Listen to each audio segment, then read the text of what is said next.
My name is Danielle Davis, and I read, write, and roller skate in Los Angeles. Welcome to This Writer's Life. This episode is a chance for you to write a tribute poem to someone who you admire, someone who you want to pay tribute to kind of record how they've influenced you or why you look up to them. The first step is to think of a person that you would like to pay tribute to for this poem. This could be someone in your family who's had an impact or influence on your life. It could be someone from your community, like a neighbor, a friend, a librarian. It also could be someone who's well known, like from government, or maybe from sports, like a tennis or basketball player. It could be someone from the arts that you admire, maybe your favorite graphic novelist, or writer, or illustrator, or animator, or magician. It also could be someone from the past. So this could be someone from your own family history who you've heard a lot about, or it could be someone from your culture that you've heard a lot about too. And the second step is to write your tribute poem. Now, one option is to write this however you like. That would be great, right? You bring your own voice and style and vision to this tribute poem. That's wonderful. If you're looking for a little bit more of a guide, or if a format would be helpful to you, then I have one for you. You would start each line, and it would be sort of a list of lines, and you would start each one with you, followed by a verb, an action word. So it could be you are, you give, you teach, and this is in whatever order you would like, right? You inspire, you make. You might write a simile, you are like. And as you create this list of sentences and these you followed by a verb statements, you can also think about being as specific as possible. What really stands out specifically about them and how can you capture that?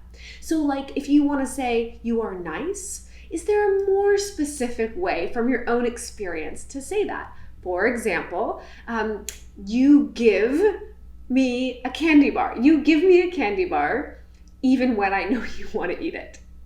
Or another example might be a simile.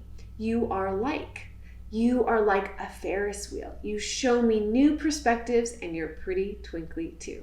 But of course, you will put your own spin on this tribute poem. The last step might be to share it with that person if it's not a person from history.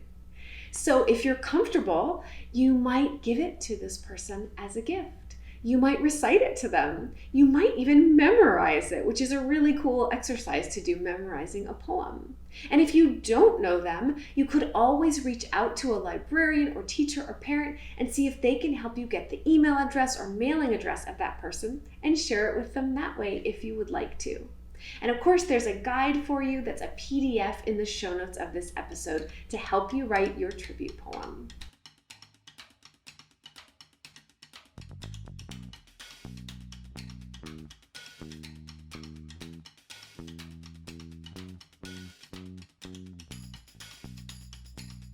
Thank you for spending this time with me here on This Writer's Life. I hope that you'll subscribe or check out other videos on the channel.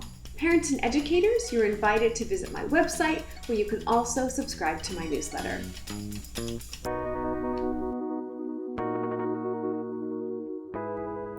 Hi, my name is Janae Marks and I am a middle grade author. My books are A Soft Place to Land, From the Desk of Zoe Washington, and the upcoming sequel to this book, On Air with Zoe Washington.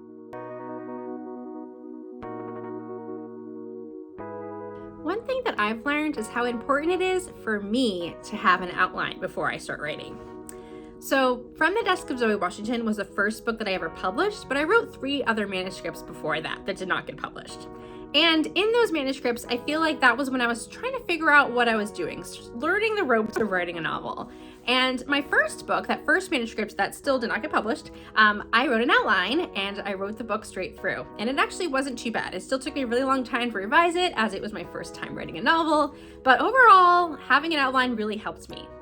But for that second manuscript, I decided to just pants it. That's what they call it in the writer world. I wrote by the seat of my pants, no outline. I just had a general idea for a story. I just started writing and figured it out as I went along.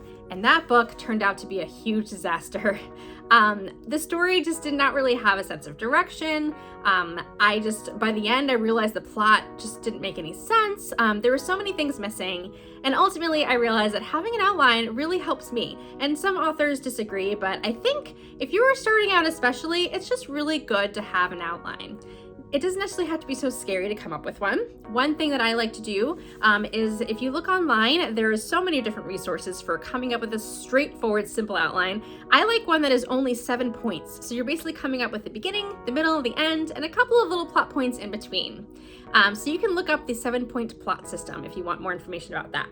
But essentially, having a general sense of where you want the story to start, where you want the story to end, and maybe what might happen in the middle to kind of change the character's course of the story is really going to help you when you sit down to draft the book, because then you're going to be less intimidated by the blank page. You'll have a sense of direction, you know where you're going, and it's just I think it ultimately, for me, makes the process of writing so much smoother. So if you haven't tried writing an outline, I suggest trying it. Just give it a try. The worst thing will happen is you'll write it, you'll end up deciding it's not for you. But I definitely have gotten a lot out of outlines ever since realizing that no outlines do not work for me. I've written an outline for every single one of my books since, and especially as a published author, it's made such a huge difference for me. So hope that helps, and happy writing!